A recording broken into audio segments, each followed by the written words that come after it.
Student, class 11th में हमने आपको बताया था फर्स्ट लेसन में सिग्निफिकेंट फिगर और एक साइंटिफिक नोटेशन। आज हम स्टार्ट करने जा रहे हैं law of chemical combination.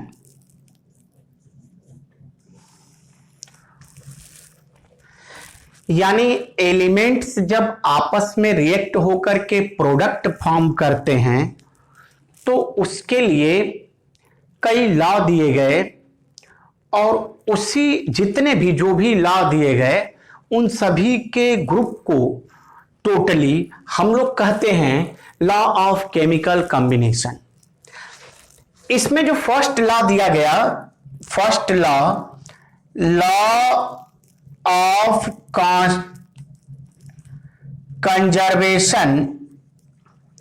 Conservation of mass, ये पहला लॉ दिया गया। और इस लॉ को देने वाले केमिस्ट्री के फादर कहलाने वाले लेवोसियर जी ने इस लॉ को दिया और इन्होंने बताया कि इन ए केमिकल रिएक्शन, हमने ऑलरेडी आप लोगों को नोट्स प्रोवाइड कर रखा है तो इसलिए ध्यान से इसे सुने। In a chemical reaction mass of product is equal to mass of reactant. In a chemical reaction, या उसी को कह सकते हैं कि इन ए फिजिकल और chemical change mass of product is always equal to mass of reactant।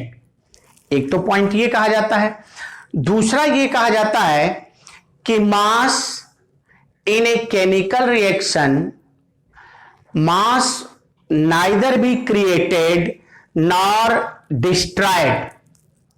clear? mass neither be created nor destroyed। जैसे कि अगर आपने कैल्शियम कार्बोनेट को लाइमस्टोन बोलते हैं, लाइमस्टोन होता है, इसको अगर हम लोग हीट करें तो ये आपका कैल्शियम ऑक्साइड और कार्बन डाइऑक्साइड फॉर्म होगा। इसमें कैल्शियम का एटॉमिक मास 40 प्लस 12 प्लस 16 3 जा 48, ये टोटल आपका होगा 100 ग्राम। ये 100 ग्राम मास ऑफ प्रोडक्ट। और यहां पे रिएक्टेंट में ये आपका 40 प्लस 16, ये हो गया 56, ये हो गया 12 प्लस 32, ये हुआ आपका 44 is equal to 100 gram. In a chemical reaction, mass of product is always equal to mass of reactant। या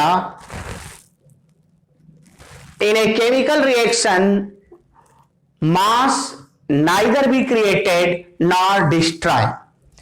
ये था आपका law of conservation of mass. 10th में इसी से रिलेटेड इसी तरह का एक लॉ आप पढ़े होंगे जिसे हम लोग कहते हैं कि कंजर्वेशन ऑफ एनर्जी। तो ये पॉइंट था law of conservation of mass से रिलेटेड। अब इसी पर आप लोगों से एक क्वेश्चन भी पूछ लिया जाता है। क्वेश्चन, इसके जो क्वेश्चन बनते हैं उसमें ये बनते हैं कि 5 ग्राम कैल्शियम कार्बोनेट, जैसे मान लीजिए कि, या ऐसे ही पूछा जाए कि in a chemical reaction 100 gram calcium carbonate are heated, then form 56 gram calcium oxide and 44 gram carbon dioxide। ठीक है? How can prove you this reaction obey law of conservation of mass? Clear? इसी को ऐसे भी पूछा जा सकता है या यहां पर वेट चेंज करके भी पूछा जा सकता है। ओके, अब सेकेंड लॉ देखिए।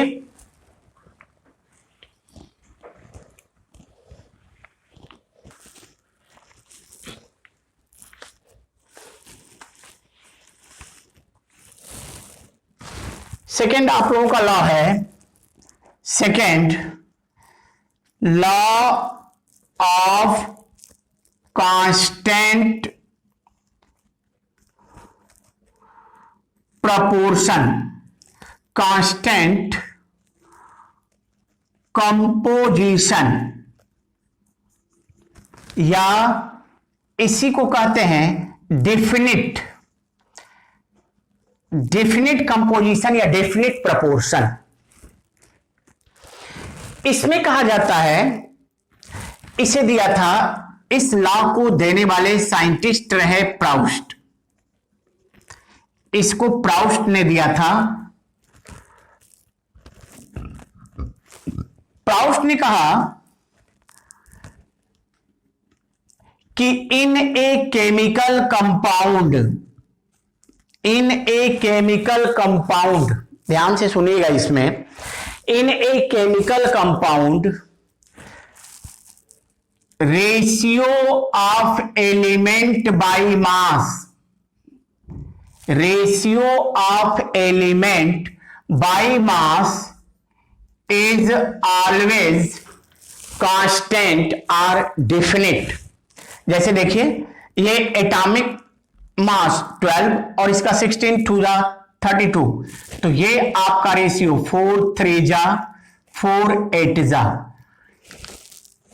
इन a chemical compound ratio of element by mass is always constant, it cannot be depend source of compound। इसका मतलब हो गया कि जैसे कार्बन डाइऑक्साइड में आपने ये रेशियो कार्बन और ऑक्सीजन का कैलकुलेट किया, अगर आप इसी कार्बन डाइऑक्साइड को वुड से, पेपर से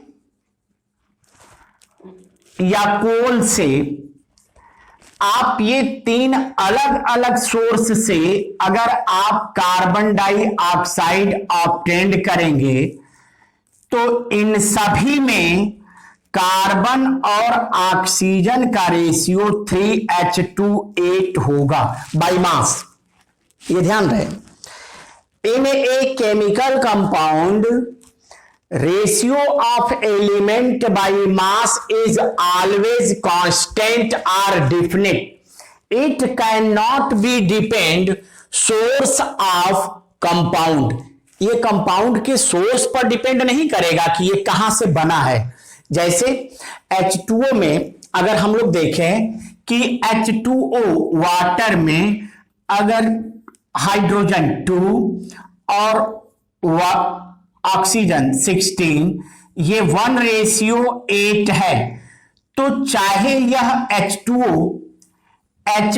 और ऑक्सीजन के रिएक्शन से बनाया गया हो, या यह H2 किसी हाइड्रोकार्बन को बर्न करके बनाया गया हो, यानी किसी भी प्रोसेस से अगर वाटर का फॉर्मेशन होगा तो उसमें हाइड्रोजन और ऑक्सीजन का ये रेशियो रहेगा। ये इस बात पर डिपेंड नहीं करेगा कि ये किस सोर्स से बनाया गया है। तो कांस्टेंट प्रोपोर्शन बहुत आसान है। ये सभी लॉ कि लॉ ऑफ डेफिनिट प्रोपोर्शन या कांस्टेंट कंपोजिशन, ये सभी लॉ आसान है। अब इसके बाद आपका थर्ड एक लॉ आता है,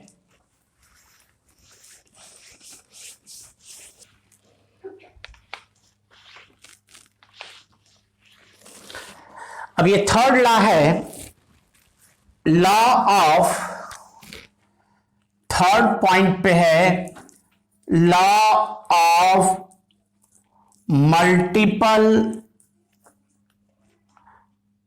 proportion, law of multiple proportion. इस लॉ को दिया था डाल्टन ने, इसे डाल्टन ने दिया था। इसमें जरा देखिए क्या कहा गया कि two different element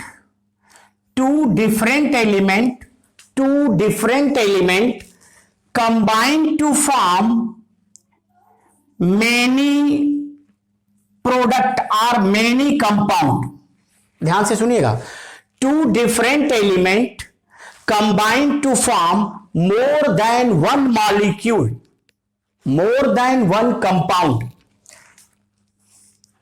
different masses,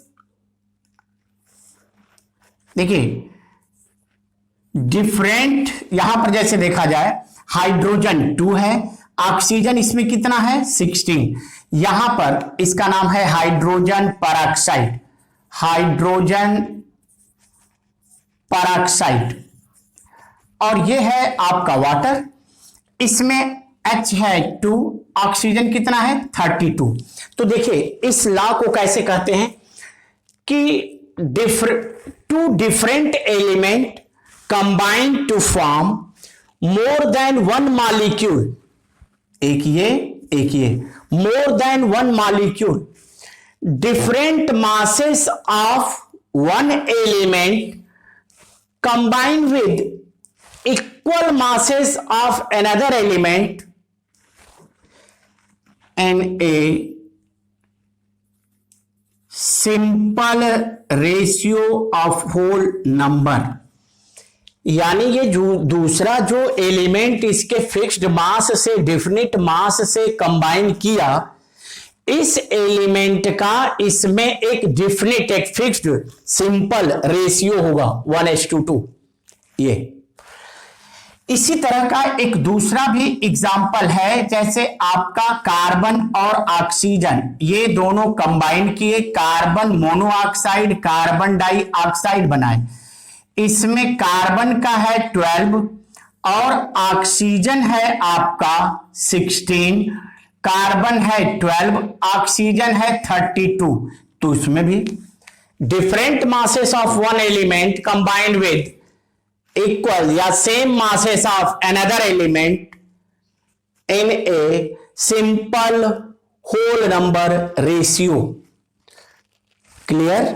ये आपका था law of multiple proportions. Next हम आपको वीडियो में लिमिटिंग रिएजेंट का पॉइंट बताएंगे, लिमिटिंग रिएजेंट, और लिमिटिंग रिएजेंट के बाद अवोगाड्रो लॉ या अवोगाड्रो लॉ बताने के बाद लिमिटिंग रिएजेंट बताएंगे, और फिर इन पांचों जो भी लॉ हैं इन सभी पे एक एक न्यूमेरिकल सॉल्व कराएंगे। Okay, thank you.